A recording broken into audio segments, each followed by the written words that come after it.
Done. मेरी team तो तैयार है और आपकी? Select your team on Play Spot and start playing अपना गेम। Download the app now. नमस्कार, बिहार तक में आपका स्वागत है। मैं अभी मुख्यमंत्री आवास के बाहर खड़ा हूँ। पीछे मेरे जो लाइट्स आप देख रहे हैं वो मुख्यमंत्री आवास है। सबकी निगाहें यहीं टिकी हुई थी क्योंकि बिहार में इस बार का चुनाव काफ़ी ज़ोरदार रहा, कांटे की टक्कर रही। दोनों गठबंधन, चाहे एनडीए हो चाहे महागठबंधन, एक एक सीट के लिए संघर्ष कर रहे हैं और अभी भी कर रहे हैं। हम सुबह से 6 बजे से यहाँ जमे हुए हैं और अभी तक स्थिति पूरी तरह से साफ़ नहीं हो पाई है और माना जा रहा है कि देर रात तक ये स्थिति साफ़ हो पाएगी, क्योंकि कुछ सीटें ऐसी हैं जो ऊपर नीचे कर रही हैं, यानी कि उनका फासला जो है वो 1000-2000 से ज़्यादा का नहीं है। तो कभी एक दल का उम्मीदवार आगे जाता है तो फिर दूसरे दल का उम्मीदवार आगे जाता है, तो इसमें वेरिएशन काफ़ी है। स्टेबिलिटी नहीं है अभी। परिणाम जो रुझान जो सामने आए हैं, परिणाम तो नहीं कहेंगे, रुझान जो सामने आए हैं उसकी स्टेबिलिटी नहीं बन पा रही है। इसलिए आप देखेंगे कि दोनों तरफ से चुप्पी है। बहुत ज़्यादा लोग बढ़ चढ़ के बोल नहीं रहे हैं। हालांकि एनडीए एक समय में 130 तक जा पहुंची थी, अब धीरे धीरे घट के वो अपने बहुमत जो 122 का आंकड़ा है उसके आसपास पहुंच गई है। महागठबंधन जो 100 पर चली गई थी वो थोड़ा आगे बढ़ी है।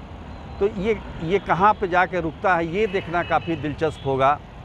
और चूँकि मतगणना काफ़ी धीमी गति से हो रही है, शाम का समय है, अभी बताया जा रहा है कि 60% के करीब मतगणना हुई है। करीब 4 करोड़ से ऊपर मतदाताओं ने मताधिकार का प्रयोग किया था बिहार में। 57 कुछ फीसदी हम कह सकते हैं, जो कि पिछले चुनावों से करीब 1-1.5% ज़्यादा है, ज़्यादा नहीं। लेकिन कोरोना के इस काल में चुनाव कराना और इतने लोगों को चुनाव में भाग लेना ये भी काफ़ी अच्छी बात है।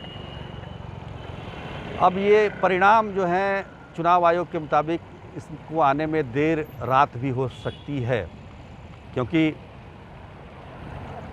मतगणना की प्रक्रिया जो है एक तो कोरोना गाइडलाइन की वजह से काफ़ी धीमी चल रही है। दूसरा ये है कि इस बार बूथों की संख्या काफ़ी बढ़ाई गई थी कोरोना महामारी की वजह से, ताकि एक बूथ पर 1000 से ज़्यादा लोग को वोट डालने ना पड़े, सोशल डिस्टेंसिंग का पालन हो। तो इसलिए 45% बूथ बढ़ाए गए थे इस बार, और ये करीब 35,000 बूथ होते हैं। पहले 73,000 के करीब बूथ थे बिहार में जब चुनाव होते थे पहले, अब ये 1 लाख के करीब हैं।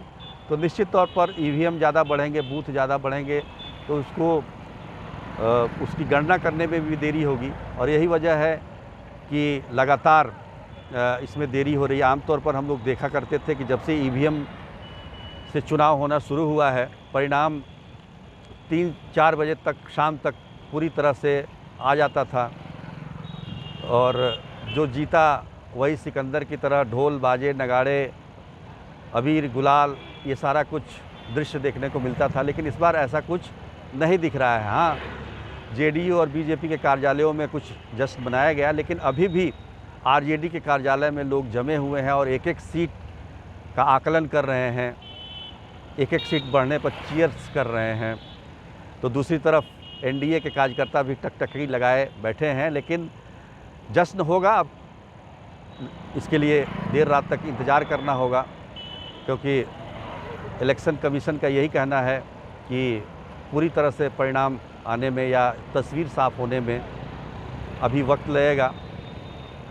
हालांकि कुछ परिणाम सामने आ गए हैं, लेकिन वो काफ़ी कम हैं।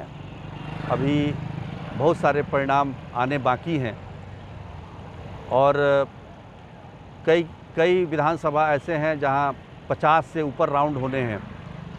तो उन सब विधानसभा क्षेत्रों के परिणाम आने में काफ़ी देरी हो सकती है, इसलिए हम सबको प्रतीक्षा करनी पड़ेगी।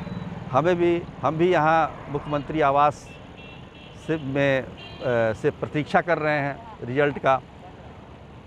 आप भी करिए अपने घरों में बैठ के। आज के लिए बस इतना ही, तब तक के लिए नमस्कार।